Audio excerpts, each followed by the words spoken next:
Whitehead from Voice of Doom. I'm going to introduce Jessie Whitehead, who's from University of Auckland, and they're going to be discussing developing a novel approach to assessing children's physical activity and food environments. So I'll pass over to you if you're able to share your screen.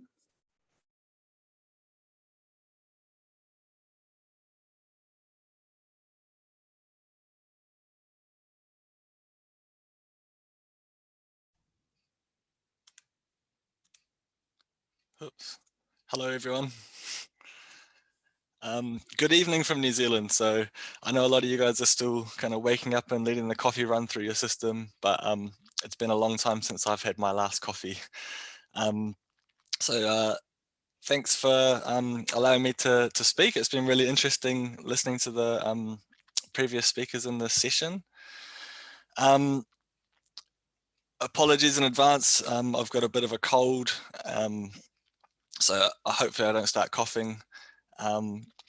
And I guess, I mean, I'm a postdoctoral researcher at the University of Auckland, but this wasn't really my area of expertise. But yeah, anyway, I'll share what we've done, and hopefully it'll be interesting. So I guess I'll give a bit of a background and some study context, describe the methods, talk about our results, and then have a quick discussion of limitations and hopefully leave some time for questions as well. So obviously I'm in New Zealand, and the study region is the Taranaki district, which is on the west coast of the North Island. So New Plymouth is the main centre. It's a small city, but overall the region has high levels of childhood obesity. There are around 25,000 children under the age of 15. And overall 20% of the child population identify as Māori, which is our indigenous population in New Zealand. So the kind of wider background is that this work is part of the Knowing Your Neighbourhood study, which is a Health Research Council funded project to look at developing novel geospatial methods for examining children's physical activity and nutritional environments. But it's also part of a wider program of research called the Whānau Pākari study, which essentially means active families, which is actually a multidisciplinary assessment and intervention program for children and young people in the Taranaki region who are affected by obesity. So it's a kind of wraparound family-focused support service, and it has a randomized controlled trial embedded within that program. And so the data that was collected for that project was between 2012 and 2016 across several waves, and that includes some kind of child-focused data like the standardized BMI, dietary behaviors, and physical activity. So the kind of overall idea of the project in terms of the Knowing Your Neighbourhood study is how can we create an index of healthy environments for children? And then the next stage will be looking at investigating associations of that index with children's dietary behaviors, physical activity behaviors, and body size. So I guess we're trying to assess whether the environment that children live in is impacting on obesity and their behaviors, and whether that, I guess, affected the effectiveness of the Whānau Pākari intervention program. So as we were kind of doing this, at the start, we looked at all our data sets. So the Whānau Pākari data has 136 eligible participants, and as well as that kind of anthropomorphic data, we have their home addresses. We looked at some open source data around where the schools are in the region, road networks, what sort of infrastructure or green space is accessible, and then particularly highlighting here the locations of food outlets. But actually in New Zealand, most of the data that we're interested in is held by district councils. So on that previous slide, sorry, I should have explained, there are 3 district councils in the Taranaki region. So New Plymouth District Council at the top, Stratford District Council, and then South Taranaki District Council. And in terms of data availability, this is where we kind of started running into problems of, as Anna was talking about earlier, missing data. And I guess we were lucky that we knew what we didn't know, because when we sent requests for data to our councils, they told us, hey, we actually don't have that. So requested a range of kind of GIS data on the built environment. And as you can see, New Plymouth generally had pretty good data collection, whereas Stratford and South Taranaki are kind of more rural areas of the region, didn't have as comprehensive data sets. And another issue within this is, even for the New Plymouth District Council, there wasn't any temporal kind of metadata associated with this GIS data set. So I was kind of alluding earlier that the Whānau Pakiri data was from 2012 to 2016. So we're actually really interested in what was the built environment like then, when the intervention took place and when the data was collected. So we didn't know actually if the data on, for example, footpaths that New Plymouth provided us represented where there were actually footpaths in the period of 2012 to 2016. So this kind of spawned a side project which ended up taking up a huge chunk of the study, of trying to fill in gaps in that data provided by Stratford and South Taranaki and validate the temporal validity of New Plymouth Council data, and also the open source data on food outlets. And we tried a few different ways of doing that, but in the end we landed on using Google Street View. So I guess for the rest of this talk, I'll outline our approach to testing the temporal accuracy of GIS data, and how we can supplement these GIS data sets. So because the region's quite large, and we were interested particularly in those participants in the randomized controlled trial, we kind of narrowed down our study area by creating activity spaces in the Stratford and South Taranaki districts. And then in the first stage, we prepared our New Plymouth District Council and our food outlet data. The next steps were around basically downloading Google Street View images from coordinates. And then we employed some research assistants that I did feel sorry for, to code thousands of images and code the features that they could see in them. And then we transferred that into geospatial data. Oops. So in terms of creating activity spaces, this was based on a range of research done both internationally, but also particularly in New Zealand and on children, that most children spend most of their time within 800 meters of their home or school. So we had 800 meter road network buffers around their home address here, and their nearest school, and then a 200 meter road network buffer linking those two. So something like this. And so that was our, I guess, narrowed down study area for the South Taranaki and Stratford districts.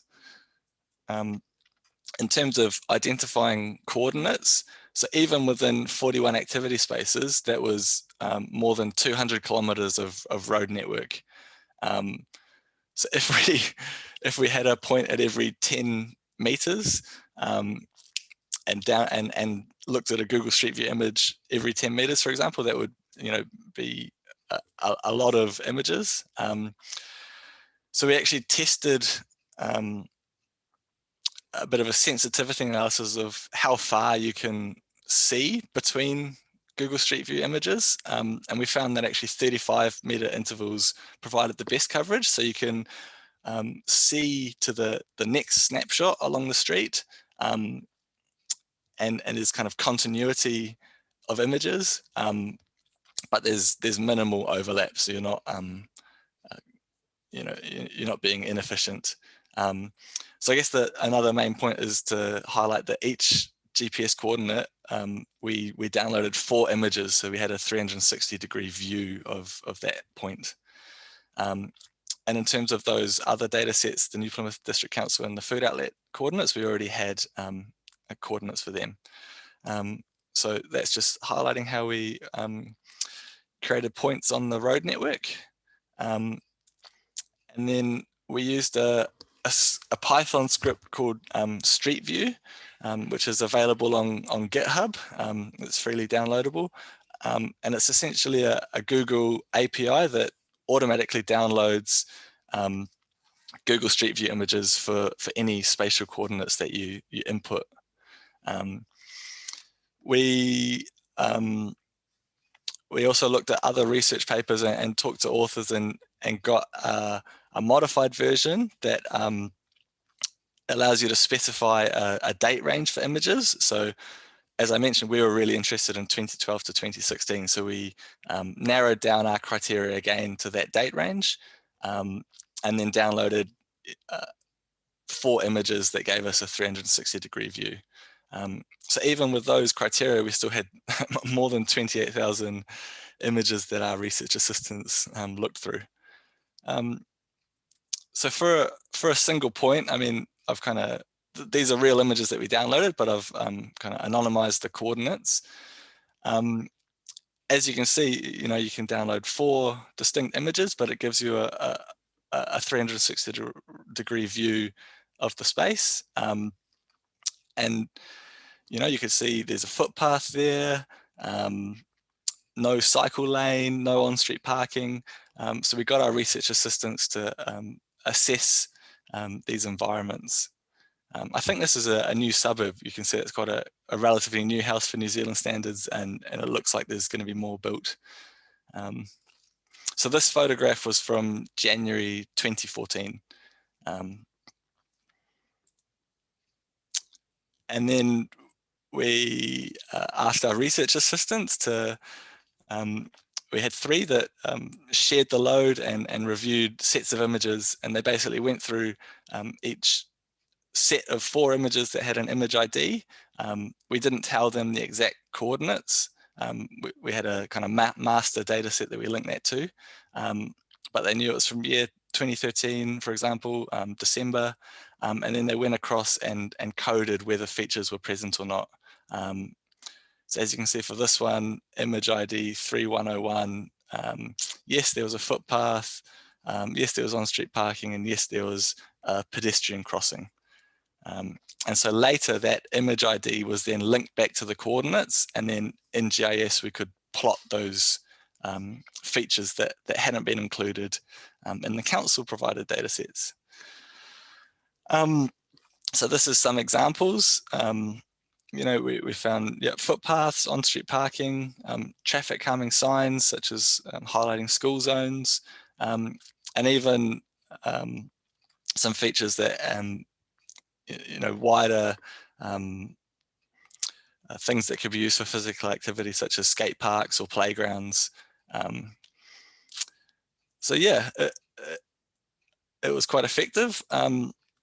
This is an example of kind of the food outlets that we could find. So we knew that, so we used kind of like Google searches and a database called Zembu, which provides like a register of businesses. But again, we didn't know whether those features were there during our study period or whether that was actually an accurate data point to start with. So we used a similar method. We had those coordinates and we downloaded Google Street View 360-degree images for every single coordinate of food outlets. And so this is an example of the KFC in Hawera and Countdown, which is a supermarket chain. And you can see the McDonald's in the background as well. So the next stage, once the research assistants had coded everything, was again to transfer that into GIS data. So because we could link to spatial coordinates, it was really easy to map. So this is just an example of some. So we've mapped kind of footpaths, those traffic calming signs, on-street parking, and a sport and recreation facility. So I think that was possibly the skate park. So overall, we identified in those activity spaces an additional 5,166 coordinates that had features that hadn't been included in the council provided data. So obviously footpaths are long and continuous, so they made up kind of 65% of the features that were identified. And similarly on-street parking, a high number of features. But I guess it shows that, I mean, this was a smaller sample of the whole region, but even so, there were a lot of features that weren't included in those secondary GIS data sets. In terms of the temporal validation, so for New Plymouth District Council, we first looked at point features, so public transport, bus shelters or bus signs, speed bumps and pedestrian crossings. So of those 826 data points that were provided, slightly under half were validated, meaning that a Google Street View image could be downloaded and then the research assistants could identify the specific feature in the time frame that we were interested in. Similarly for food outlets, using Google Maps and the Zembu kind of databases, slightly over half of those data points were validated.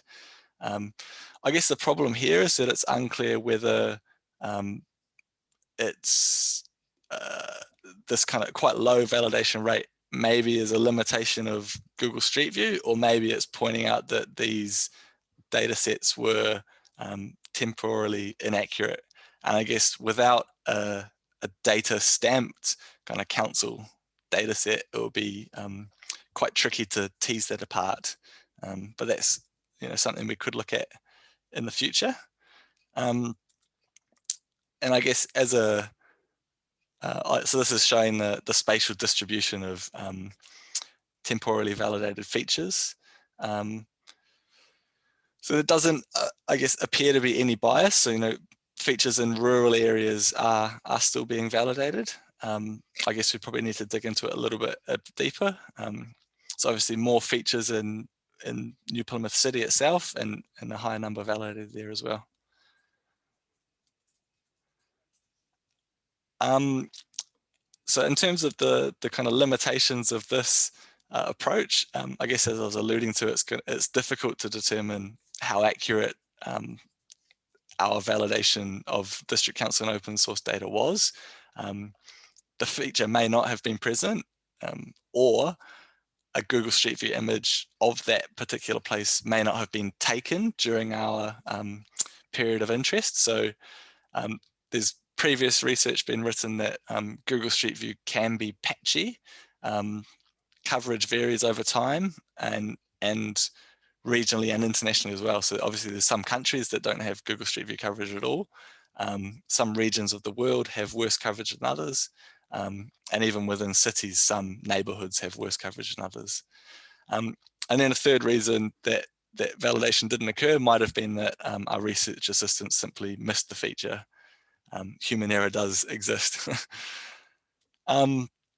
Another limitation is that the environments could have actually changed during the 2012 to 2016 timeframe. That's quite a large period. And we did actually see this in one example. We downloaded an image from 2013 and there was no footpath. And then in 2015, you could see that the council had actually installed a footpath. Pardon me. But probably the biggest issue is how time consuming it was. So yeah, I did feel sorry for the research assistants. We paid them, but I think it is quite mind-numbing work to just look at Google Street View images and write down what features you can see. But I think there's quite huge potential, and this has already been done in some cases, of using machine learning to, obviously, computer vision's already quite advanced, but I think there's potential for automating the whole process. So we've automated the downloading of images for a specific place in a specific time period. But if you could also automate the feature detection and mapping, this could be quite a useful tool, I think. And so this is kind of highlighting the issue of image availability. So the map on the left is showing our points, our coordinates of Google Street View image requests. And then on the right, these orange dots are showing where there was no in-range image available. So there was no image between 2012 and 2016. And so it returned an out-of-date image, which we excluded from our analysis. And I guess if people were refining their date range into a smaller time frame, that issue could be exacerbated.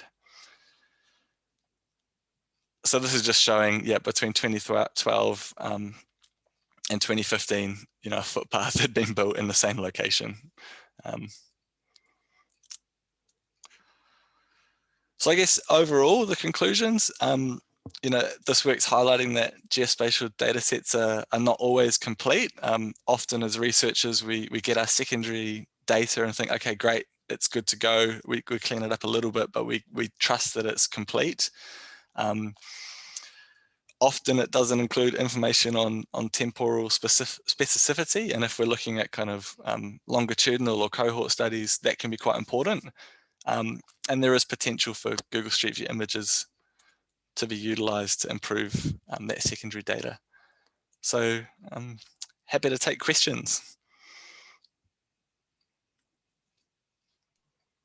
Great, thanks so much, Jesse, and thank you for also joining us from New Zealand and navigating that time zone difference.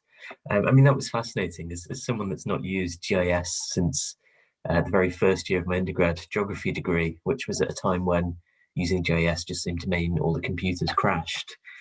It's absolutely amazing what it can do. I mean, that's just wow. I mean, yeah, I do feel like you said for your RAs. Yeah, that's what a mammoth task. And I suppose one of my questions, and possibly it's answered by just the sheer scale of the data set, is how do you do any kind of, I guess, cross-checking or kind of intercoder reliability, or is it just sort of pray and hope? Yeah, that's a really good question. Yeah, I didn't talk about it in this presentation, but we did kind of do research assistant training. So we gave the 3 research assistants the same training set and said, please, code these images, and then, checked that inter-rater agreement and made them keep doing it again and again until we got a really high level. So again, I felt really sorry for them there. And that it helped us a lot, actually, because it made us refine some of our analysis, because they were tripping up or having differences on things like stop signs or give way signs. So we thought, actually, this is really tricky and it's not as useful as we might think it is. So it's probably better to exclude it. And being clearer in our instructions, like saying only code an image as having a feature if it's right next to the feature. So sometimes if you could see a giveaway sign in the distance 50 meters down the road, some research assistants were coding that point as saying, hey, it's got a giveaway sign, and then others were saying it doesn't. So that gave low inter-rater agreeability as well. That's really interesting. I mean, I struggle with the sort of CAPTCHA things that you throw up, how many traffic lights are here. So I would never be able to be an RA for you. I think that's the first hurdle. Had a question in the chat from Hannah saying what a fascinating project, and that they'd love to know more about your Healthy Environment Index and I guess what the next steps for this data set are. Yeah, thanks, Hannah. Great question. So we've actually developed the Healthy Environments Index now. it's based on a series of systematic reviews that someone called Gia has done on factors influencing childhood obesity. So we've kind of pulled all that data together for the Taranaki region and created weightings and made an index. But if you send me an email, I can kind of share some more of that in more detail. So yeah, our plan is to we've got the index done. My job for this week, which I didn't do, was to start a data analysis of linking the actual outcomes that we're interested in.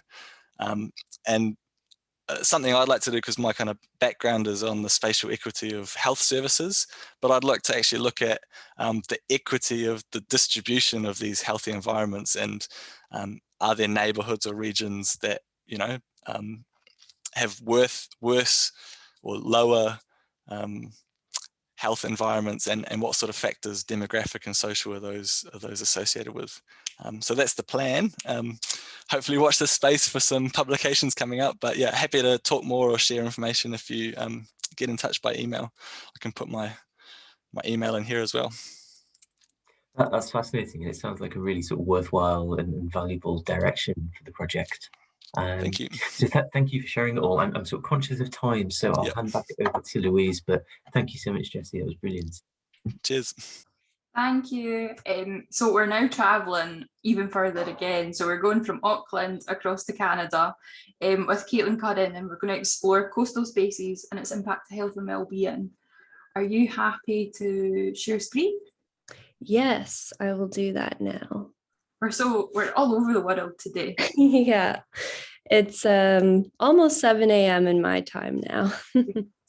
We do really appreciate everyone across the globe getting up at very antisocial hours. So we do really appreciate it. Thank you. Yes, thank you for having me. Let's see. Inclusive marine spatial planning, exploring the health benefits and barriers of accessing coastal spaces. My name is Caitlin Curran. I'm a registered nurse and a Master of Marine Management candidate at Dalhousie University in Halifax, Nova Scotia, Canada. I thought I would start off by introducing myself and by giving some context as to how this research project has come to be. I was born and raised in the coastal city of Halifax, Nova Scotia, on the eastern coast of Canada on the Atlantic Ocean. I grew up spending lots of time in and near the ocean, from jumping waves as a child to surfing and scuba diving as a young adult. I've always been fond of the ocean for the diversity of life that it holds and for the capacity of human activities that it presents.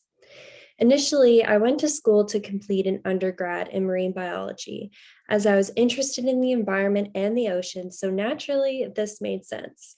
Then, after networking with marine scientists during a summer work term, I realized that a career in marine biology may not be as attainable as I envisioned, as at the time, employment opportunities in this field were scarce. Knowing this, I decided to explore other career paths, and after binge watching Grey's Anatomy that summer, I felt that the medical field was the place for me. Then to fast forward, I completed my nursing degree while working in a marine biolab, started in the emergency room as a full-time registered nurse, then got accepted into the Master of Marine Management program at Dalhousie University. Now I am a registered nurse in the intensive care unit while completing an internship and this graduate project. Once in the MMM program, I was still unsure of my path and my role until one day I heard Dr. Ayana Elizabeth Johnson describing how to align yourself with climate work. She said, ask yourself what you're good at. For me, that was nursing and public health. What brings you joy? That was nature and the ocean, and what work needs to be done, and climate solutions and environmental justice. When I searched the internet for the combination of those terms, I came across the Seas, Oceans, and Public Health in Europe initiative, or better known as the SOPHIE project. And my world was rocked. I have finally found the discipline where I believe I belong, one where the concerns of the ocean meets public health. Quickly upon diving into this new world of marine social science and ocean human health, I came across the concept of humanizing the environmental crisis. What exactly does that mean? I will leave you with this question for now, and we will revisit it at the end. As a society, we need to realize how much we depend on the ocean, how much the ocean impacts our health and well-being, and how access to these health-promoting activities may not be equitably distributed. The process of marine spatial planning may provide the opportunity to explore these issues, to better understand them, and to essentially act as a method of strategizing ways to protect these spaces while improving access for all. So what is marine spatial planning? It is a public process of analyzing and allocating the spatial and temporal distribution of human activities in marine areas to achieve ecological, economic, and social objectives that are usually specified through a political process. Despite the growing acknowledgement within the academic literature that social sustainability is an important aspect of marine spatial planning, research and practice continues to neglect this concept. So what is social sustainability? It refers to social justice that includes culture, identity, gender, status, rights, lifestyles, well-being, ways of knowing, timely and effective participation, and equitable distribution of access, risks, benefits, and capacities. Considering social sustainability within marine spatial planning provides greater opportunity to contribute to the Sustainable Development Goals. Despite this importance, few papers identified in Gaelic et al. 2021 literature review systematically conceptualized or developed a coherent framework for engaging with social sustainability within marine spatial planning. These studies did forward recommendations, however, that included utilizing a public participation GIS approach to assess cultural ecosystem services, which will be explored in this study and discussed later. One potential component of social sustainability worth studying in the context of marine spatial planning is related to human health. The ecosystem services framework is the most relevant method for measuring human benefits from the environment and includes notions of human wellness, but lacks an emphasis on human health more specifically. Ecosystem services are defined as the benefits that human populations derive from ecosystem functions. PPGIS approaches that identify ecosystem services are a suggested strategy to advance social sustainability objectives within marine spatial planning. Furthermore, of the studies that do focus on human health or wellness, such benefits are mostly studied within a green space, forests, parks, gardens, greenways context. My research focuses on blue spaces, specifically those within marine and coastal contexts. A number of emerging studies are now focusing on the health-related benefits of blue spaces, fresh and saltwater surfaces, and the possible implications for comprehensive decision-making processes, such as within marine spatial planning. An important consideration related to blue spaces is that of accessibility. Just like with green spaces, stark inequalities to accessing blue spaces across various races, ethnicities, genders, disabilities, and classes exist and may continue to prevail if marine spatial planning is unable to consider accessibility. This study will identify the health-related benefits of coastal activities and the associated current and potential barriers to access to better inform marine spatial planning within the context of Halifax Regional Municipality. Halifax is the capital of the Canadian province of Nova Scotia, occupying 5,577 square kilometers with a population of 448,544. Within HRM, the coastline expands approximately 400 kilometers and hosts a variety of coastal activities, such as surfing, boating, sunbathing, snorkeling, scuba diving, and many more. The study region of HRM is comprised of the city center of Halifax with surrounding smaller coastal and rural communities. HRM in Nova Scotia as a whole has a complex colonial history involving European settlers and Indigenous Mi'kmaq, whom this land traditionally belongs to. African or Black Nova Scotians also share a prominent past in HRM in Nova Scotia, as descendants arrived here as settlers, refugees, or as slaves. The study population for this research includes residents of Nova Scotia and will be recruited through social media and other forms of advertising to complete the online mapping survey through the Maptionnaire platform. The main research question for this project is, how can understanding the health benefits of participating in coastal activities and the factors that enable or hinder access to these activities inform marine spatial planning? Sub-questions include, what health-generating coastal activities are people participating in within HRM, and what are the spatial, temporal, and value attributes attached to such activities? How are these activities perceived to benefit public health? And what barriers to participating in these activities do users report, and are there any mitigating methods? The research questions will be answered by conducting an online Maptionnaire mapping survey where data will be collected. Maptionnaire is a community engagement platform that allows for individuals to design and implement a digital PPGIS mapping survey. The platform has been mostly used for mapping and exploring perceptions of cultural ecosystem services, as demonstrated in studies such as in Berlin, Madrid, and within a broader human well-being study across Europe. The software allows for respondents to plot points on the map where they are then directed to answer the activities corresponding survey questions, as I utilized in my own study, in which I will demonstrate for you now. Here's the cover page that includes information about the project. The first page of the survey provides the list of coastal activities for participants to choose from for mapping.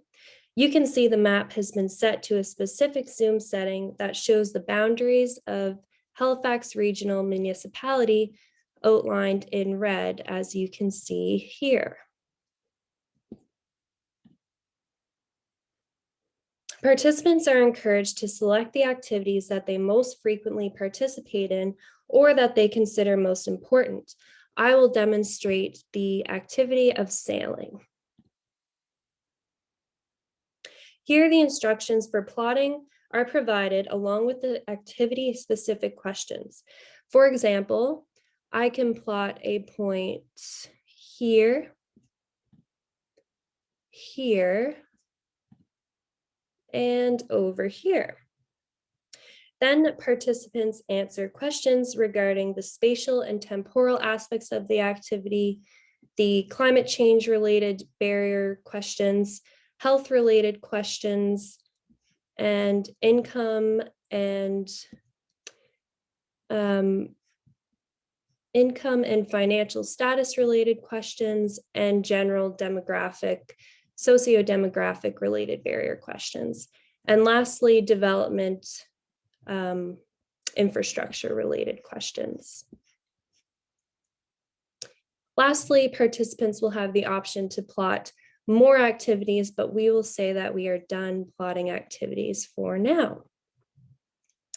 This is the post-mapping question page that includes a question regarding other activities that the participant wants to participate in, but cannot due to certain barriers. So for example, I can choose kayaking and a pop-up box will appear where I can describe how I do not have access to this activity.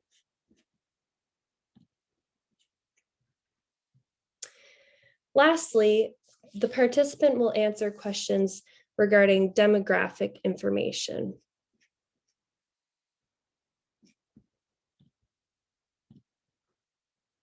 The end, that's it. This page provides contact information, direction for contest entry, and encouragement for participation in the social media account that was created for this project.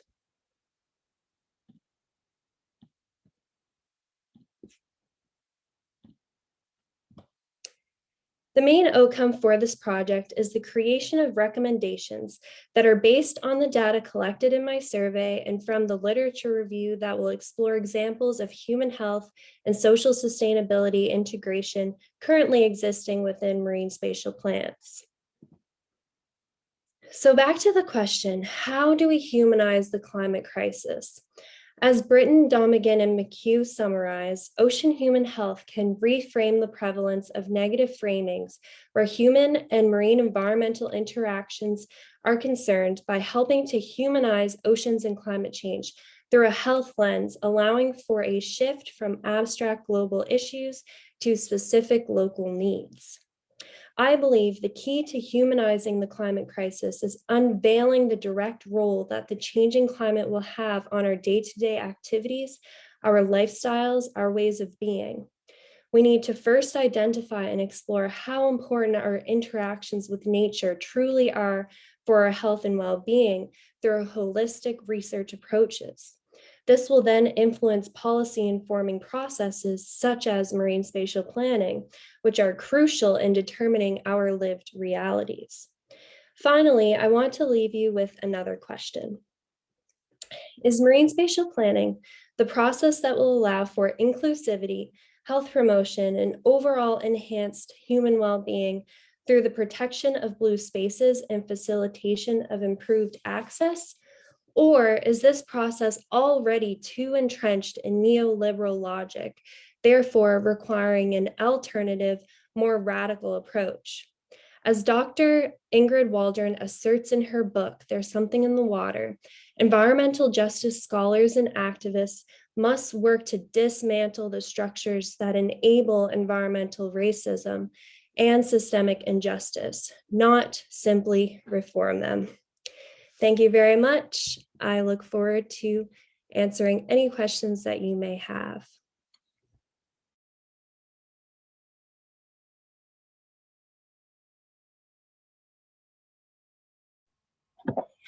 Thanks, Caitlin. That was really interesting. It's lovely to see the sort of focus on blue space. I think you're increasingly important, as you stated, and just a really lovely, well-designed set of slides as well. It was a lovely presentation to look at.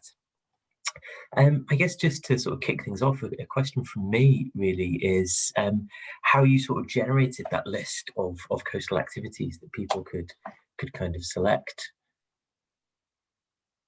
Did this refer to other research that cultural ecosystem services and that focuses on recreation? That's unstable. Oh. Sorry, I'm not sure. I'm not sure if it's my internet that's cutting out or Caitlin's.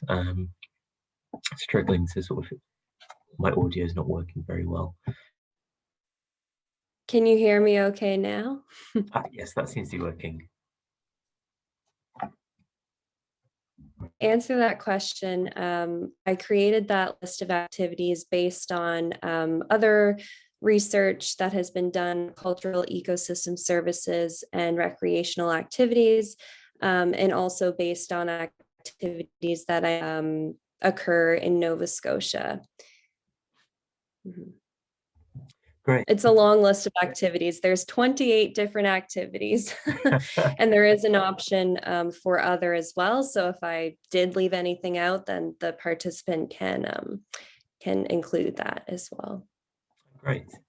I mean, I guess what are your kind of hopes for the research? I mean, I thought it was really interesting that you talked about your kind of inspiration for coming to this. I think that's something that often as academics, we sort of erase ourselves from that research. So I found that fascinating. But I guess in that same kind of vein, where do you hope it will go? So I'm hoping to kind of paint a picture of the coastal activities that are occurring in HRM and of the community who partakes in those activities. And I'm hoping to do that in order to sort of protect those spaces that people are using that benefits their health, for potentially protecting them against future developments. So identifying sites that are important to people. Yeah. Great. I mean, I was wondering, if, do you think there's anything that's specifically Canadian about these kind of relationships and the things you're looking at? I think Nova Scotia and HRM in general has a very interesting and complex history, as I sort of mentioned in my presentation. So looking into those things is very important for being representative of the community that we have. Oh, fascinating. I mean, yeah, it'd be really interesting to sort of, obviously the UK is an island surrounded by water, so it'd be really interesting to think about the kind of implications of that as well. And I suppose the very different kind of coastlines and wildlife and abilities to encounter different aspects of nature. So really, really fascinating stuff. Thank you. And some nice comments in the chat about the project and people really interested in the participatory nature of it as well. If there's no more questions though, I'll thank Caitlin again and again, particularly for joining us a really early hour in the morning. It's brilliant to just have such an international audience and participatory approach to all the papers. And hand back over to Louise. So we're kind of coming back to the northwest of England for our last presenter of this session. So we're going to go to Olivia Fletcher, who is discussing Map My Run and self-tracking technologies. So I will hand over to you. Thank you.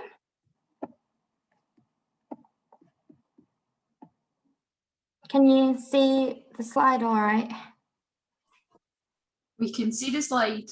Perfect. Thank you. Hi everyone, I'm Olivia Fletcher. I'm a PhD student at the University of Liverpool, so I'm not from as far afield as everyone else. So I'm going to be talking about my paper today that is based on my master's dissertation, and it's called Power as Friendship and the Practices of Noisy Surveillance on Map My Run. So I'll just start with a brief introduction and background and introduce the literature and the methodology, and then talk about the themes that came up from my interviews and the conclusions drawn from the paper. So this research contributes to self-tracking literature, and self-tracking has been defined by Deborah Lupton as practices in which people knowingly and purposively collect information about themselves, which they then review and consider applying to the conduct of their lives. So this involves in getting data from Fitbits and things like Strava and apps like that on your phone. And these are becoming increasingly social and becoming more and more connected to social media. So my paper examines the experiences of social surveillance on the physical activity tracking app Map My Run. So I used data from email interviews and video interviews and argued that whilst the Foucauldian account of surveillance can be used as a point of departure, it is limited in accounting for the social aspects of surveillance on self-tracking.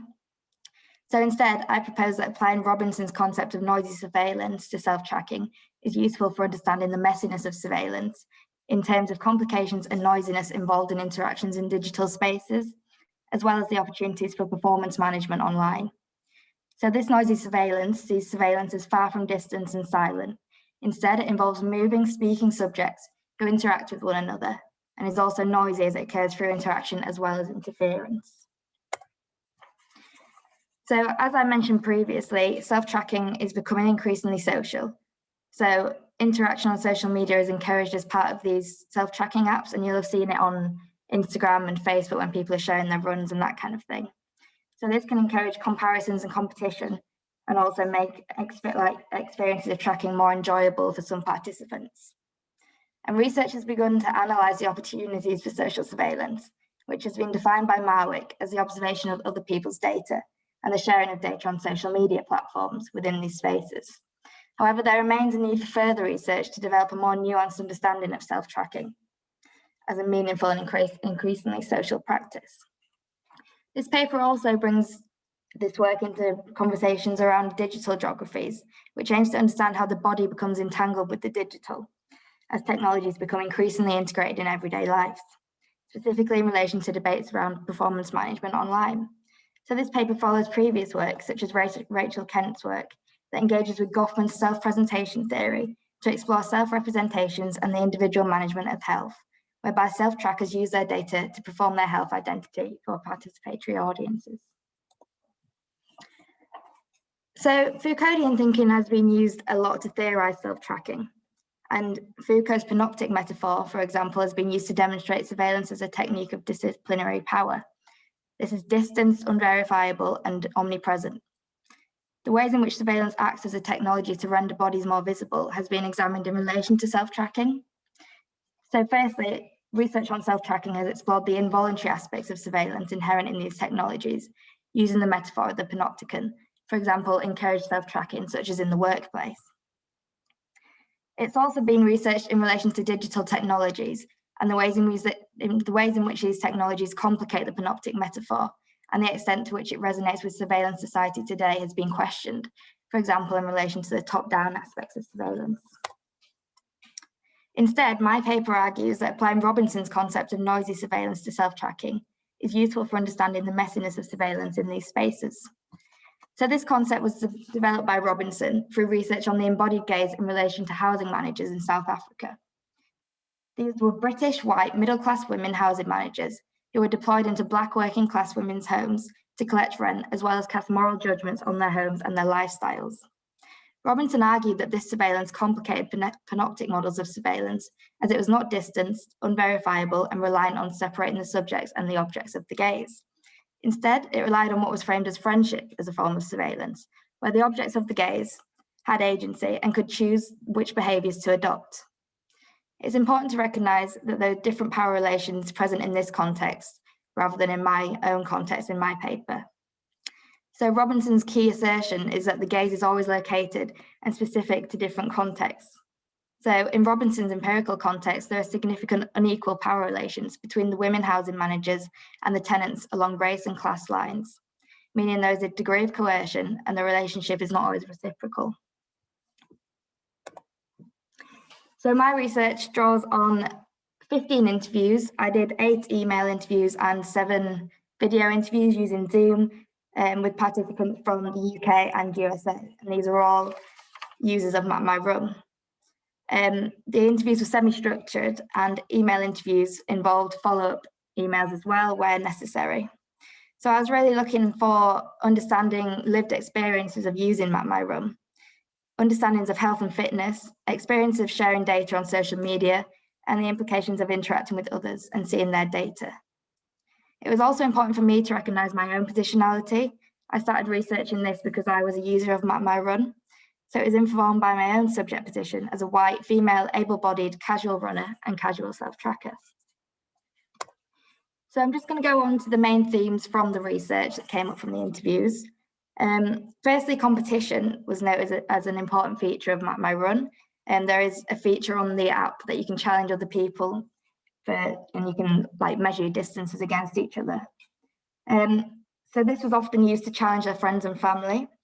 And Hannah notes here, sometimes we like to create a challenge within the family. It does motivate you to do more. My boyfriend set one of theirs up and it did motivate me to do more miles because I was like, I want to beat him. And here we see what Ajana refers to as gamification, whereby this competition introduces more playful aspects to this self-tracking.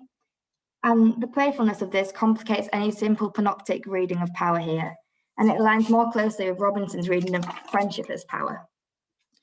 And it's the participants' choice to compete on the app, and those involved are therefore the subjects and the objects of the gaze, with active subjects participating in a mutual relationship. Surveillance operates here by transforming Hannah into someone who is motivated to run more, adopting the form of behaviour encouraged by MapMyRun. However, not everyone engaged in this competition, and for some, comparisons were not a big part of the self-tracking experience. Instead, it was about comparing with the self. So here you can see the surveillance power involves the subject making an active choice, choosing to adopt a certain form of behaviour on their own terms. Another common theme was that of comparisons, which was often accentuated through the interaction with social media, as Ruth quote suggests. I think that's what motivated me, started me off with wanting to run, because I saw loads of other people doing it. And then my time was a lot slower than loads of other people's. And I was like, well, that's embarrassing. Like, why is my time so much slower than everyone else's? And then I was like, well, I want to start running now because I want to get better. So yeah, I was comparing myself to literally everyone I knew who posted it. And I was like, well, I'm faster than them, but I'm slower than that person. So social media allowed participants to see more people's data and impacted their own understandings and experiences of running. This was also impacted by the 5K challenge at the start of the COVID-19 pandemic, when people were sharing their runs on Instagram, donating £5 and nominating another 5 people to run. And also comparisons were heightened during the COVID-19 pandemic in the UK when gyms were closed and more people were turning to running for the daily exercise.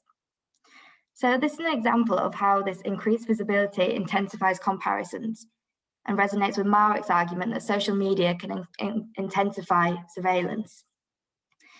These comparisons also informed what data of their own they posted, choosing what to post, as for some, impressing others is important, and what can be seen here is an example of performance management online, whereby the public lived realities of social media encourage certain performances in this space. Moreover, when we apply Robinson's concept of noisy surveillance, we can see the spatiality to the exercise of power. Rather than a distant, embodied observer, social media brings Ruth and other people into digital proximity. However, there are complexities within this, and not all participants were motivated by seeing other people's data, instead becoming demotivated. As Jess notes, if I'm being honest, a lot of the time when I see someone else's workouts, I feel less motivated. Seeing how much faster and further others are running sends me down a spiral of negative thinking that ends with me not working out for days. Therefore, individuals do not always respond in the same ways, and as Robinson explains, for surveillance power to be successful, it must incorporate the concerns and the resistances of the subject. So mutual support and motivation were another emergent theme, whereby participants commented on the importance of social media to motivate themselves and others through sharing data and advice, as shown by the quote from Alan here. I interact with them in every way possible on the Facebook group, likes, laughs, cheers, comments, and tips to help them. We had one post about his first ultra and then a second runner a year later. This convinced me to try one. Seeing anyone sharing running data? Yes, just yesterday, she asked 4 words or less advice for a runner. I gave, listen to your body. She had many more runners give her advice as well. So this is an example of what Deborah Lupton calls the wisdom of the crowd, whereby self-trackers share data with each other and they can share their experiences and exchange constructive advice about health and fitness. These accounts also demonstrate how online spaces offer a space for self-trackers to perform their health identity for participatory audiences. Therefore, when applying Robinson's notion of power as friendship, we can see that central to this power are relationships of trust and respect based on mutual friendship within these online spaces. This helps us understand how surveillance is not operating here on the terms of the powerful, and recognition of the voluntary and communal aspects of this surveillance are important for our wider understanding of the limitations of the panoptic metaphor. Another common theme was the process of choosing who to share data with and whether to share it at all. There's a feeling amongst those who do not share their data publicly that they do not see the benefits of sharing on social media. Some choose to only share with close friends, as an example of what Levy terms intimate surveillance. However, others like Jess keep their running experience completely private. As Jess says, posting my own workout data rarely happens. I see the information as being just for my benefit. Sharing it with others undercuts my goal of staying mindful of my progress. I run for myself so I can stay healthy. Publishing my information would feel like I'm sharing in order to garner attention, so I refrain from doing that. So this can be seen as an example of what Robinson understands noisy surveillance to operate through disturbances and displacements, where Jess can deny access to others and shape the surveillance relationship, instead turning the gaze on herself. Moreover, not sharing data isn't always intentional, and some individuals completely forget to track their workouts.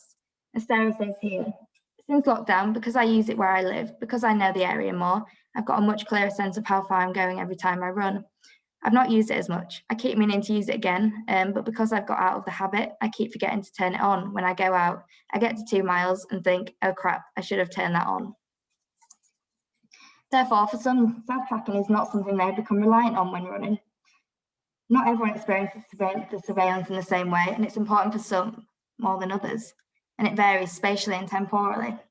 This shows us the capacity and individuality of subjects, whereby the surveillance present in these technologies does not result in a predetermined outcome. Rather, the gaze has been displaced. Here we can see an example of Robinson's suggestion that power is only successful if it enrolls subjects by giving them the freedom to choose. So finally, another emergent theme was that some participants often change their privacy settings, deciding to make their runs private or choose not to post what they'd tracked at all. As Ruth says, I know in the past that I've done workouts and then say I've stopped halfway because I'm tired or something, or just don't do very well, walked it and just don't feel like I did well in it. I know that I've then changed the settings to be only me. So only me can see the workout because I don't want other people to see it, because I don't want other people to see how badly I've done that day. This example resonates with what Marwick and Boyd term an ongoing loop of impression management, mixed and based upon audience feedback on social media. In relation to imagined audiences, individuals are careful in considering what to post, meaning there is a balance of sharing and concealment when choosing what health data to post. A panoptic understanding of surveillance is problematic here, as surveillance from others is not omnipresent, as the gaze will involve multiple misrecognitions, making the internalization of power far from predetermined or reliant on the gaze of others. So to conclude, this paper demonstrates how the sociality of self-tracking devices might be productively thought of as a friendly form of surveillance. It provides empirical evidence responding to calls made to engage more with the sociality of self-tracking, contributes to conversations in digital geographies about the body's entanglements with the digital, and demonstrates how Robinson's concept of noisy surveillance and power as friendship offers a more useful conceptualization of surveillance in this context rather than the panoptic metaphor. I've also demonstrated how performance management is central to surveillance in self-tracking, where users have a choice in how they present themselves. So thank you very much, and I'm happy to take any questions. Thanks, Olivia. That was really interesting, and yeah, I think you're really useful to sort of bring that reinterpretation of the panopticon and surveillance into health geography. Question straight away from Aled in the chat. Interested as to how seriously platforms such as MapMyRun take academic research, and saying that they must have some amazing insights about the social connections between people and how that impacts on running. I don't actually know yet, but it's something that I want to look into because I think my data is going to be quite useful for how apps should be designed and kind of in relation to people's health and the importance people place on numbers and that kind of thing. So it's going to be something that I look into at the end of my PhD. So I'm going to be researching Strava as part of my PhD for ethnography. And I think once I get my results at the end, I might kind of reach out to MapMyRun and say that, whether it's making dangerous competition or if it's kind of a healthy form and how to support people in terms of their health on that and how they can better work with people. So I think there'll definitely be benefits on looking at that in the future. Great. I was quite interested as to your sort of methodology and the use of sort of email and video interviews. And I was wondering if you could say a little bit more about that and the kind of rationale and also the experience. Yeah, no worries. So when I was planning my research, it was right at the start of the COVID pandemic, as a lot of people. So I was kind of forced into doing online interviews, but it's actually been beneficial for me, and I'm now going to adopt that approach anyway, seeing as I am researching online spaces, so it kind of makes sense. So I did them alongside an auto-ethnography as well, so I kind of reflected on my own experiences, but I wanted to do the interviews to understand a wider amount of experiences. The email interviews were a bit trickier than the video interviews because I found some people kind of just gave a sentence answer and it wasn't really, I was looking for in-depth qualitative data and didn't really get it from some people. So that's when I kind of had to keep giving follow-up questions and getting some more from them. And some people actually responded really well and wrote paragraphs for each question, and that worked really well. And it was obviously a really quick way to get data and it didn't take up too much of their time. And I found video interviews were really successful. I think, especially in terms of getting a wide range of participants from in the USA as well, and not just in England. And I think it was a lot easier to organize. So I literally just said, just give me a time and I'll set up a Zoom link. And there wasn't really, I've done in-person interviews before and there wasn't really much different in terms of not getting social cues or that kind of thing. It was kind of a similar experience. And yeah, overall it was a really good experience. I gave them the option of doing interviews on chat platforms as well, but no one accepted that. I think it was just easier to do video and email for them. But yeah, it was good. Oh, brilliant. I mean, another question I had was, and I don't know if this is something that you think about in your research going forward, is your other kind of modalities of transport and tracking. So cycling, for example, and how that might change things based on the method of mobility, I guess. Yeah, so my research going forward is so my ethnography is on Strava, but my research in general, I'm interviewing everyone that does self-tracking. So it's not just going to be mobility, it's going to be about people that track the calories and the heart rates and that kind of thing. So I'm going to be focusing more in terms of that, in just how these technologies are incorporated in everyday lives and kind of how we move with these technologies and how easily they are integrated in everyday lives. That's brilliant. That sounds really exciting, and I look forward to sort of following and hearing more about that research as it develops. So I'm sort of conscious of time again and realise we're eating into the break. So I think we'll thank Olivia there, and Tom has just posted the link for the voting for this session's best presentations. But it's been a really interesting session. You're from COVID in the Netherlands, streets in New Zealand, coastlines in Canada, and running in the UK. And I think it really attests to the sort of internationality of health geography as a discipline, but also showcasing the kind of methodological diversity, new technologies, and how this is all valuable to the discipline of health geography scholarship, but also how it can be really offer valuable insights to policymakers and future design. So we'll end there. There's a slight break, and then I think we're back at 11:30. Yes, for a session on pollution chaired by Tom and Andy. So go and refill on coffees and various things, and we'll see you shortly.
Hello all, just welcoming you back from that very quick and short break. Our final session of presentations is on the theme of pollution, and it's just a reminder again that the session is being recorded and so please ensure your mics are muted and your cameras are off. To ask any questions, please put them into the chat. So today we have 3 presentations, starting with Saskia Nowicki presenting on how water quality data influences local water management decision making and the complexity of factors involved in informing health risks. This is followed by Jeremy Ayerbach presenting on life course impacts of lead and race-based social and health inequalities in perpetuation, racial inequality in exposure to lead and the effects of this. And we finish with Young Wan Kim presenting on the neighbour effect averaging problem in relation to mobility and exposure to air pollution. So Saskia, can I ask you to share your screen? Yes, hi. Hopefully this will work.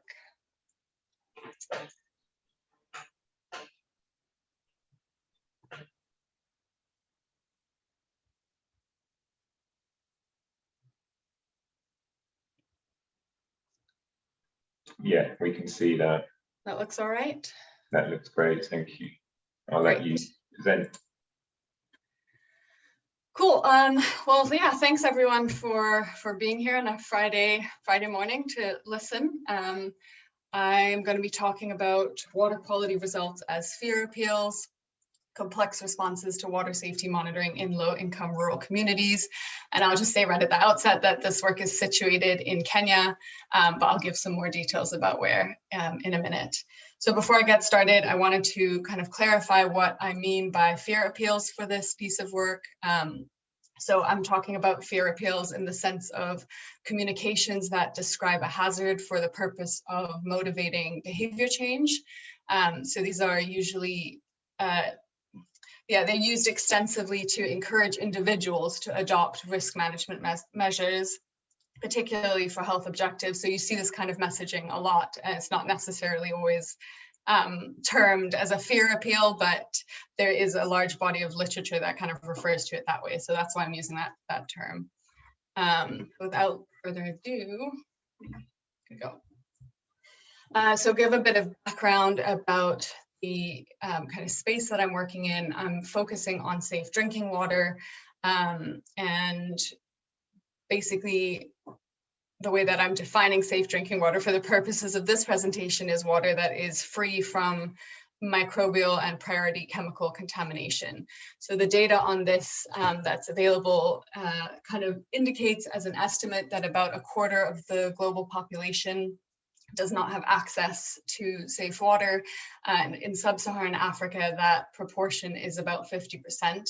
And most of the people, so the majority without access to safe water, are living in rural areas.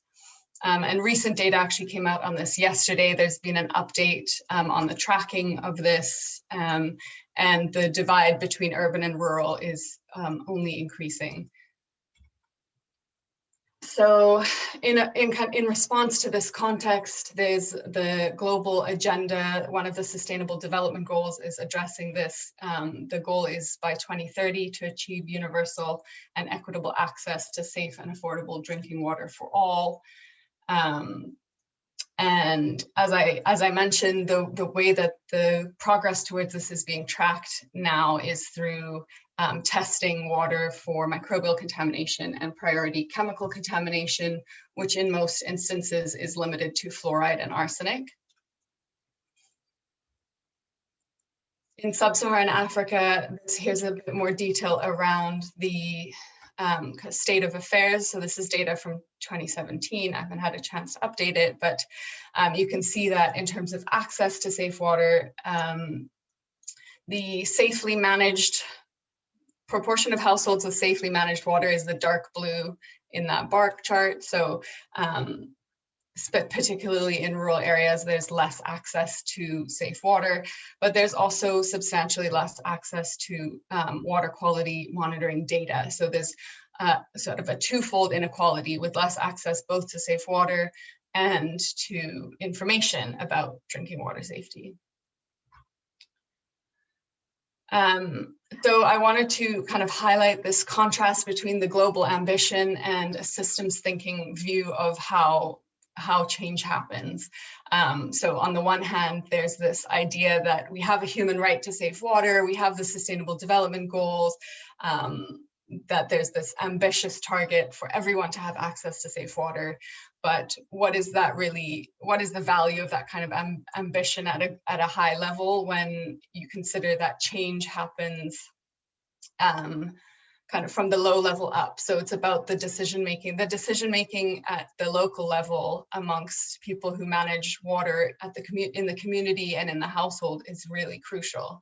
And at the moment in rural areas in sub-Saharan Africa, there's no institutional mechanism for water quality information to be available to decision makers at this community level, which is where the majority of water management is happening. So this is kind of the very wide framing that I took to the work, having the systems view on the problem of access to safe drinking water. I wanted to ask how do understandings of data interact with other drivers of decision making to influence the actions of individuals. So assuming that this push to get more monitoring in rural areas comes to fruition, what kind of data is going to be useful to rural communities to actually take action to improve water supplies? And yeah, so that's the kind of space where my question is. This is part of a larger piece of work, so I've just pulled out one portion of it for this presentation. But if it seems like there's things missing, please ask me about it, because I can talk more, of course. So the conceptual framing that I kind of approached this question of how does data influence individual decision making. This is where the fear appeal framework comes in. So I've have a conceptual framing that situates the extended parallel process model with the precaution adoption process model. I'm not going to go into the details of this background, but I just wanted to highlight this in case anyone is interested, that there is this kind of conceptual grounding behind the design of the work. So in terms of the methods and materials, is a very mixed method study that I engaged in to try and address this question. So using a combination of household surveys and both cross-sectional to get a large sample size, but also with a smaller sample size, a longitudinal survey to try and get more depth and also track decision-making around water use and water treatment at the household level over time. And then also using semi-structured interviews to get qualitative depth in addition to that the more quantitative data. And all of this was situated around a water quality monitoring program. So there were kind of two pieces to the work. One was to do a baseline assessment at the household level to get a sense of people's understanding and perception of drinking water safety from the different sources that they're using. And then from that, the analysis of that data, I decided that it wouldn't be a good idea to actually do an information intervention at the household level for a variety of reasons, but rather the water quality monitoring and information intervention would happen at this lay water management level, which this term lay water manager I'm using, it refers to people who are managing community sources. So these are kind of people that are appointed to manage the source at the community level, which is a very common kind of arrangement in rural sub-Saharan Africa, that a lot of water supply it's community-based management. It's this long-standing policy model. So there's all of these different layers and instruments that got involved, or that data was drawn from for the study, which was situated in the northern sub-county of Kitui County in Kenya. So it's a semi-arid region and one of the poorer and very rural regions of the country. The map there with all the dots on it is just showing kind of the spread of the households that were surveyed and the water points that were monitored in the study area. One of the key parts of the study design was collaborating with an organization called Fundifix, which is a rural water service provider that provides maintenance services. Basically, they have contracts with the community managed water supplies to do repairs to kind of maintain functionality when there are breakdowns and that kind of thing. So they currently, or prior to the study, didn't have any involvement with water quality monitoring, but they were interested in offering that as part of their service package. So we engaged with them to do the water quality monitoring and interviewed and engaged with water users and lay water managers with the view to understand how they might value this service and how it might be of use to them. So it's just some pictures of the mechanics at work to give a sense of the work that was being done by Fundifix. And these are just some images from Google Earth to give more of a sense again of the area, and the different water points are kind of indicated there. But again, I'm not going to go into the details. I just like to provide some photographs to give a sense of where this work is being done. So a variety of different sites, and most people in this area use multiple sources at different times during the week, during different seasons. So there's quite a variety of sources that we sampled. Sampling was done both at the site with in situ sampling for a variety of parameters, and then also we constructed this field lab at the Fundifix office so that some of the more finicky analysis could be done in this kind of more controlled setting. So the different, there were sort of different stages of analysis given the many different data sources that we use. So part of it was to characterize the water quality for context, to do some qualitative work, and then some more quantitative work with the survey data. Just quickly to give a sense of the context, the water quality,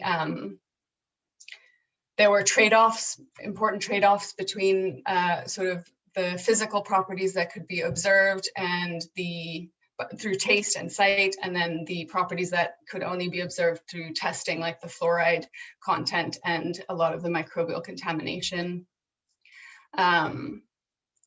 Very few of the sites were never contaminated with E. coli, so only 8% didn't have E. coli. Everywhere else was either consistently contaminated or had variable contamination throughout the year. So from the water users baseline assessment, these were some of the key findings. I obviously don't have time to go into the details on all of these, but I've highlighted just a few here with some quotes. So one of the findings was that attribution of illness was very difficult without specific information about where the disease was coming from. So the lack of specific information was something that was highlighted by the water users as a problem for figuring out how much the water quality was actually affecting their health and how much of a priority it should be for them. Gender norms, especially limiting the self-efficacy of women, was a key theme that came out of the work as well. And this is particularly important because women are kind of the key decision makers in these settings that often get engaged for information interventions, because it's assumed that they will be the ones who could make the most impact by changing their behavior. But the converse to that is if through gender norms, their self-efficacy is especially limited, there's problems with trying to focus behavior change in that way. I'm not gonna go into those details, but the work with lay water managers, which actually involved sharing information with them, basically revealed these 6 different patterns of response, depending mostly on the actual information itself, so what the water quality was, but also the position of the person and their relative self-efficacy, whether they were supported to respond to the results by the design of the systems they operated or by external organizations supporting them or not.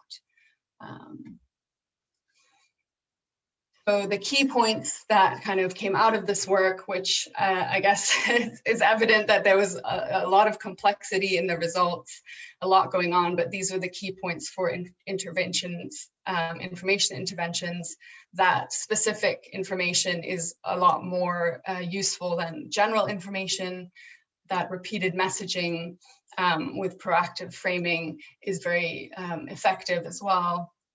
But especially when working in lower income contexts, there's important themes around self-efficacy and poverty threatscapes that need to be considered.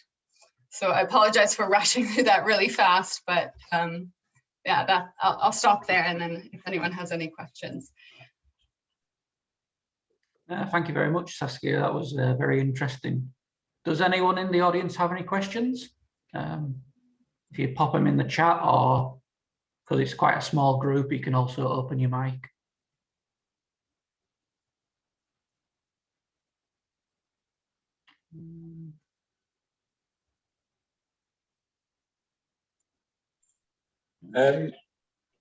Oh, sorry, I've got a video on. As sort of joint chair, I'll field in and ask a question.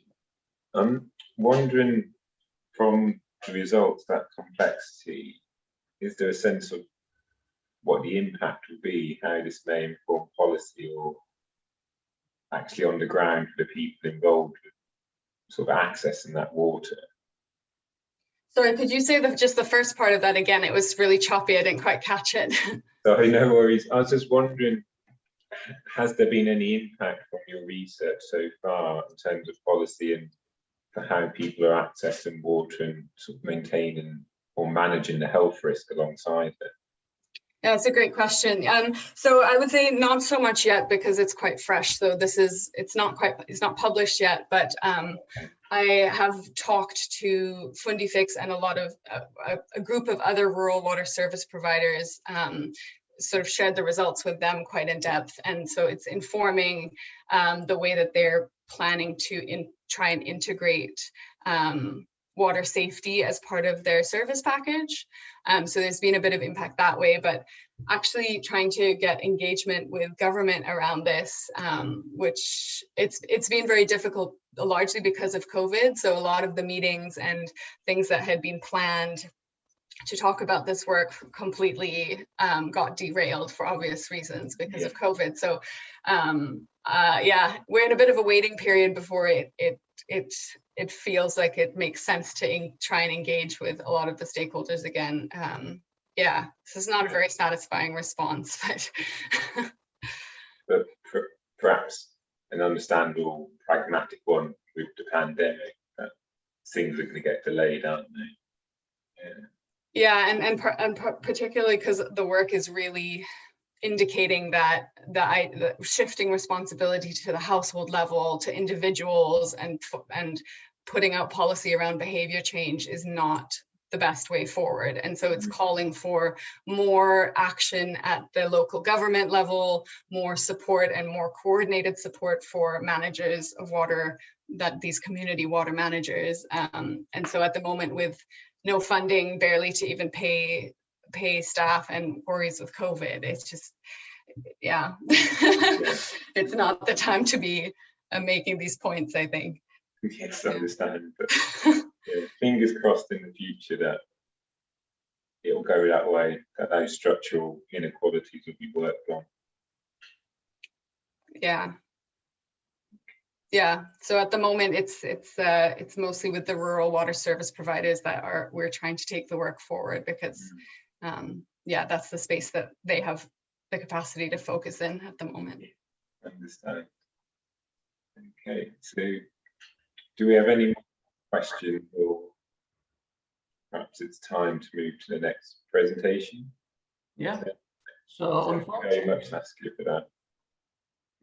So unfortunately, Jeremy doesn't seem to have turned up today. So instead, we'll move on to Jungwan from Harvard University, who is looking at how neighborhood effect averaging might affect assessment of individual exposures to air pollution, a study of ozone exposures in Los Angeles. So I'll hand it over to you now, Jungwan. Thank you very much. So let me share my screen first. And I think that you can all see my screen. Yeah, we can see. Yeah. Great.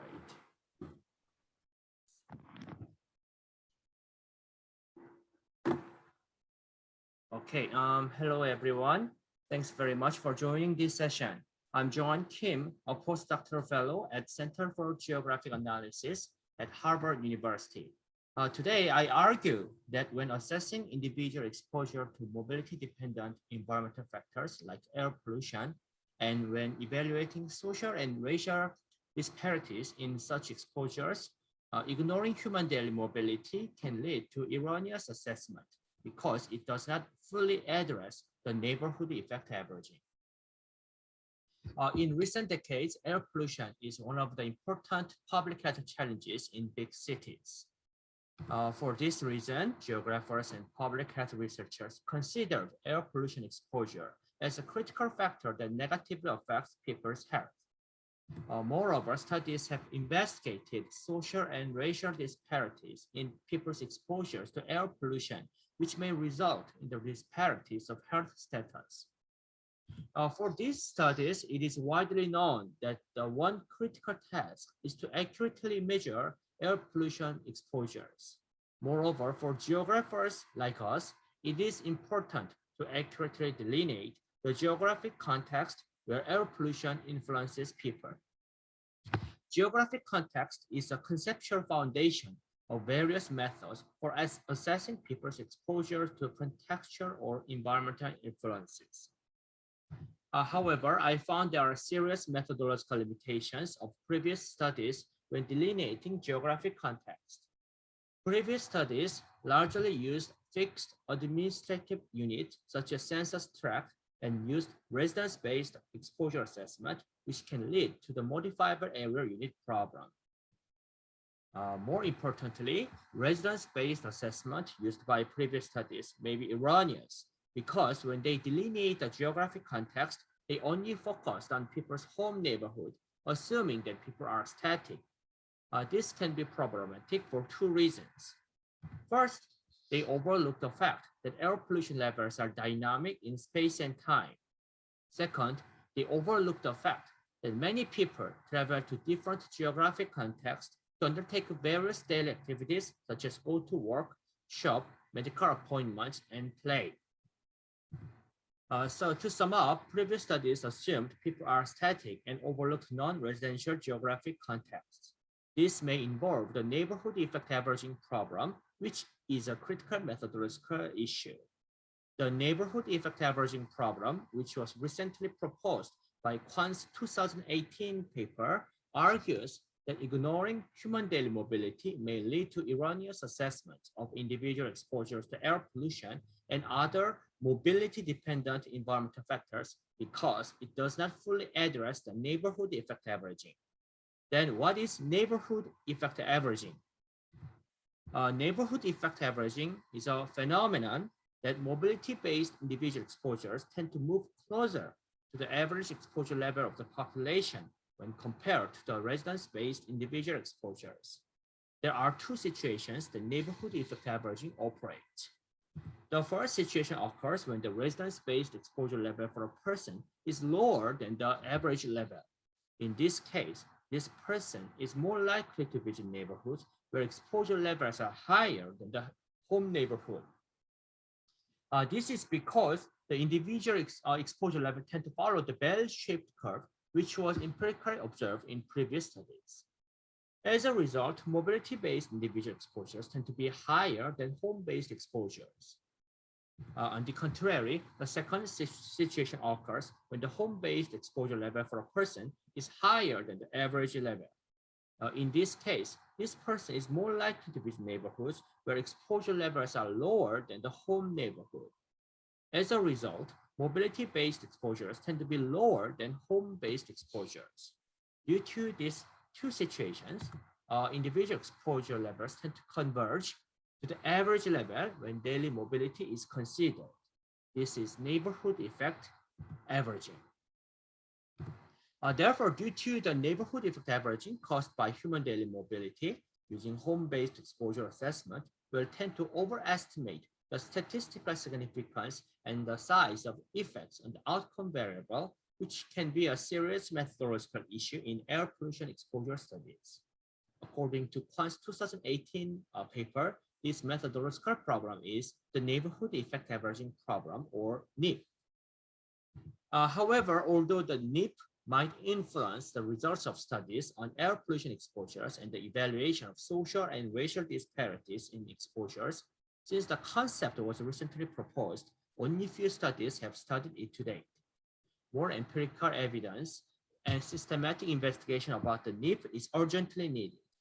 Furthermore, given the fact that current public health policies largely adopt residence-based approaches, their evaluations of socio-demographic disparities in exposures may be erroneous. Therefore, the goal of this research is to fill the gap by investigating the NEP through an assessment of individual exposure to air pollution by using GIS science methods and an activity travel diary dataset of about 3,000 individuals from Los Angeles, California, United States. To achieve this goal, I asked two research questions. First, does the neighborhood effect averaging problem exist when assessing individual exposures to ground level ozone in the study area? Second, whose estimated exposures are most affected by the NEP? In other words, whose exposures witness a larger difference between the mobility-based and residence-based estimates. The study area is the Los Angeles metro area in California, United States. I chose Los Angeles for its renowned severe air pollution. Next, the main data of this research is an individual activity travel diary survey, which is a part of the National Travel Survey conducted in 2017 in the United States. Next, I use hourly ground level ozone data collected at monitoring stations on one summer day in 2018. I use co-creating estimation to create 24 hourly ground level ozone surfaces by using data of ozone, nitrogen oxide, and temperature. Moreover, by integrating individual activity level diary data and hourly estimated ozone surfaces, I estimate individual ozone exposure in two ways. The first is residence-based exposure assessment, assuming people are static at their home location. The second is a mobility-based approach. By using GIS science methods and time geography framework, I created a space-time path of individuals. Next, I present the results of my study. First, I demonstrate patterns of neighborhood effect averaging.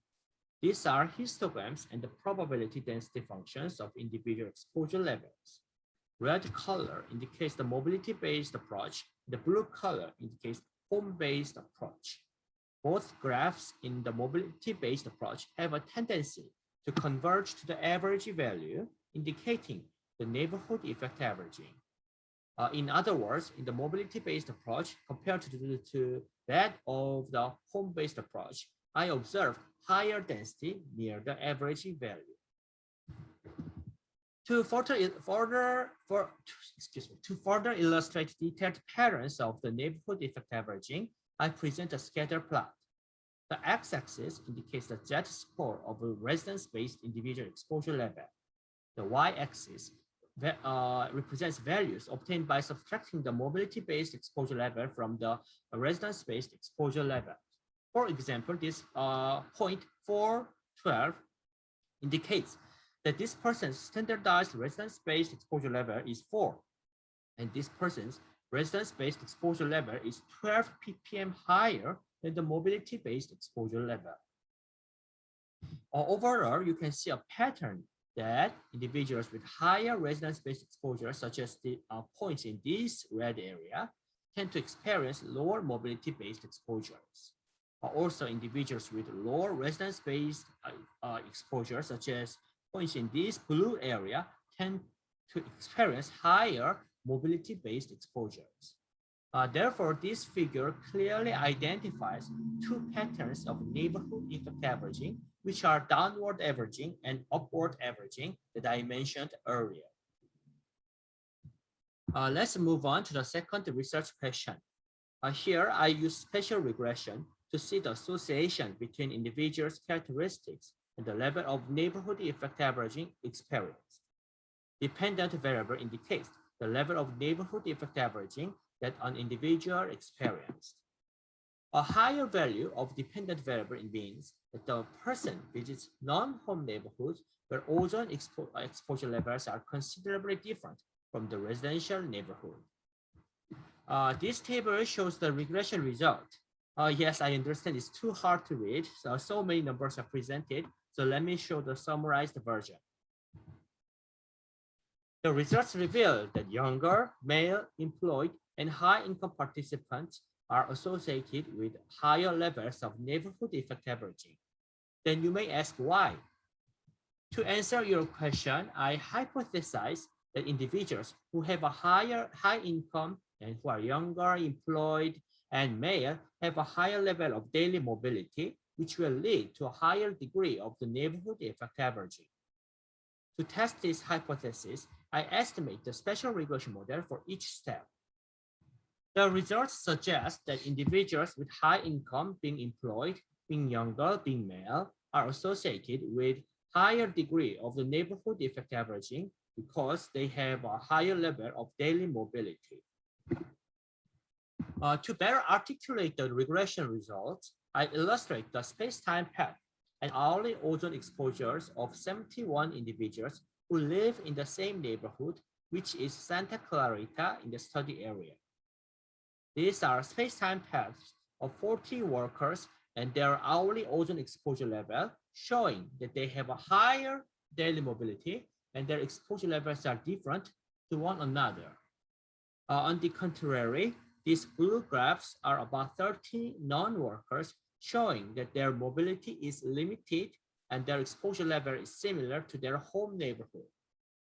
These space-time paths corroborate the findings obtained from the spatial regression analysis. This is the blue graphs. The results of my study provide important implications, especially for environmental injustice and inequality policies. Public policymakers should focus not only on people who live in disadvantaged neighborhoods, but also on the immobile social groups, including socially disadvantaged groups, such as low-income people, unemployed people, women, as the spatial interment hypothesis suggests. These people's exposure to detrimental environmental factors may not be improved because of their weak neighborhood effect averaging. In other words, they spend most of their time in their home neighborhoods. Namely, they are doubly disadvantaged because their limited daily mobility makes it difficult for them to escape from their polluted residential neighborhoods. Therefore, these socially disadvantaged groups call for special attention in public policy formulation. To sum up, human daily mobility provides another important dimension in studies on environmental health policy. In the interest of time, I could not discuss the policy implications of the neighborhood effect averaging problem in detail.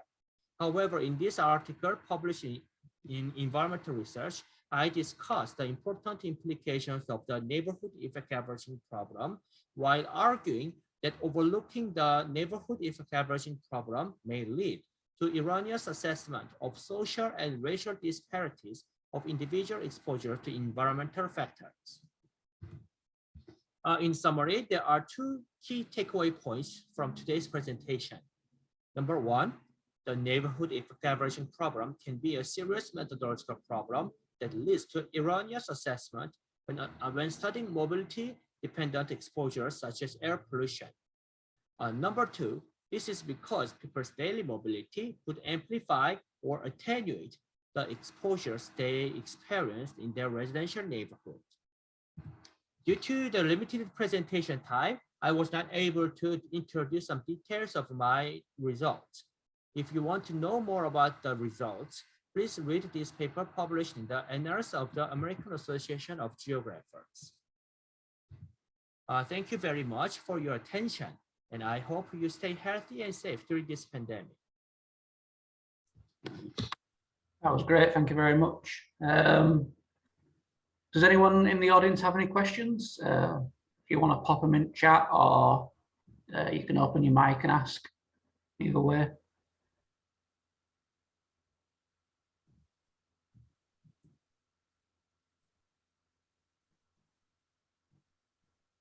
No, I think people maybe got stuck with the numbers a bit. Oh, we've got something from Jamie. He says, extend this to include exposure to green space, open space, blue space in the UK. Do you think the results would be similar with these stratifications? Yeah, thank you very much for your questions, Jamie. So, so far, to my best knowledge, I do not know any studies that focused on the green space or open space, blue space, and the neighborhood effect averaging problem. But I think that since these exposures to green space or blue space, these are also mobility dependent, because people are traveling around different places while they undertake their daily activities, and each for the neighborhood where they undertake their daily activities, it may have different green space and blue space configuration. And also, I believe that for green space and blue space, their route to travel, for traveling, their route they chose is also important for their exposure to green space. So I think this is one of the good future directions to investigate the neighborhood effect averaging problem in green space and blue space. And the presentation that I gave today was part of my doctoral dissertation. So during the doctoral dissertation, you cannot do everything in the interest of the time. But since now I'm graduated, so I'm more like can easily collaborate with others. So if you're interested in this kind of topic, please feel free to contact me, and then we can collaborate in the near future to investigate the neighborhood effect averaging problem in green or blue space exposures. Thank you very much for your question again. That's great. Is there any other questions? We're running quite early, so there's still some time for questions. I suppose with the green space, blue space, that kind of question, I suppose if people have to travel to get to those green spaces, they're still exposed to air pollution and other such pollution, and then they have to go back to that neighborhood anyway. So it's kind of like a short respite to go to the green space, but then the issue will still continue regardless. Yeah. Yes. Yeah. So the main point of the presentation is that, as you just mentioned, that that people are not static, and then the like air pollution levels are also dynamic in space and time. Green space, the level is also dynamic in space and time. So since people are traveling, so it gives more complex dimensions to accurately investigate how people exposure to those environmental factors. So those complexity or uncertainty is another important thing that I mentioned that I like to convey for my presentation. Yeah. And Rich just said, he unfortunately missed the start, but did you talk about your inspiration for this research topic? Excuse me, sorry, what? The inspiration that you had for this topic, did you really speak towards that? So do you mean by like motivation for doing this? Why you wanted to study this? Yeah.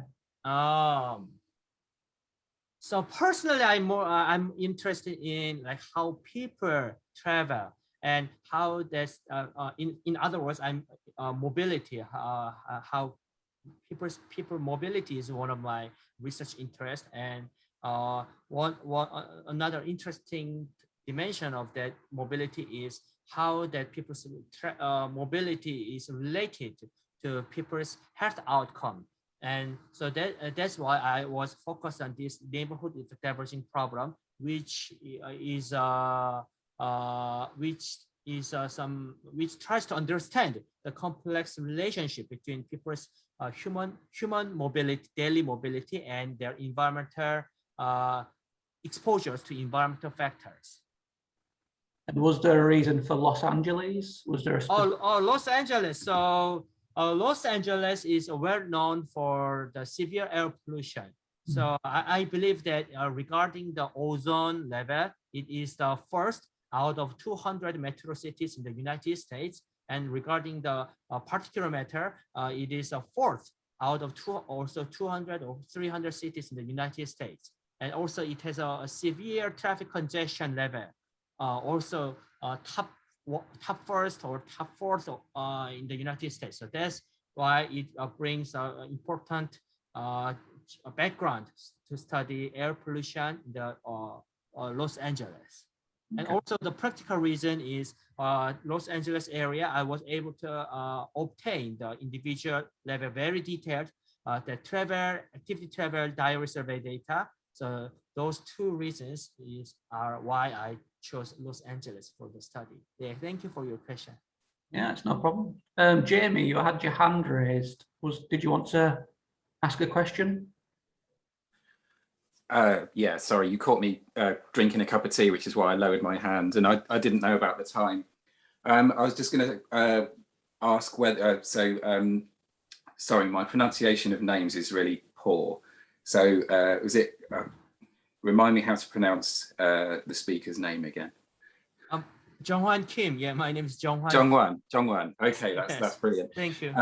Yeah, thank you. Jung-Hwan, you mentioned that you're interested in travel and how that relates to exposure. And I know there's a couple of people here, such as Paul Kelly, supported by people like Marco Springman, who looked at whether it's worth doing the exercise if you live in a polluted area. And I think they generally said in terms of health response, that it was you should still do the exercise, you should still do active travel, even if you live in a polluted area, because the health benefits are great. So I just wondered if you agreed with that, and whether you had any, knew of any research that could kind of compound that finding. Yeah, thank you for your question. So let me paraphrase your question. So you were saying that there's an argument that even though people live in like polluted neighborhood, it is better for them to do a physical activity like exercise. Was it your question, or? Yes, yeah. So to meet the guidelines of physical activity, even if you live in a polluted area, they're suggesting that you should still do either active travel or meet the guidelines through physical activity. Yeah. Yeah, I think that sounds very interesting argument. Yeah, although I hope to defer my like decision to that argument right now, because yeah, that is still a little bit a complex issue, because that exposures to that air pollution while traveling may also depend on the mode of transportation and route they chosen, and which air pollution do we need to think about, and which population do we also need to think about. And so it's a little bit also the health outcome is also another important dimension. So if that okay, I hope to defer my decision right now, but I still that is very important thing. But yes, I think that to some extent that will be okay, because even though they live in the polluted neighborhood, they can if they travel their workplace or the places where they undertake other activities, those neighborhoods may have they enjoy the better air quality compared to their home neighborhood. Yeah, that's what the neighborhood effect averaging suggests. And also in some cases, like if they travel by using, I don't know, automobile, and their inside air quality would be better than the outside, depends on the car they choose. But so those kind of like there is a like complexity. So, but anyway, I think there's interesting argument. Yeah, thank you for bringing up that issues. That's great. So if there's any more questions, I'm sure I can email you and people can ask. Yes. In the meantime, thank you very much for presenting, and thank you, Saskia, as well for presenting. So now we're going to have our lunch break a little bit earlier, so you've got maybe 10 more minutes. And then we'll be back after the lunch with Professor Jamie Pierce for his keynote. So we'll see you then.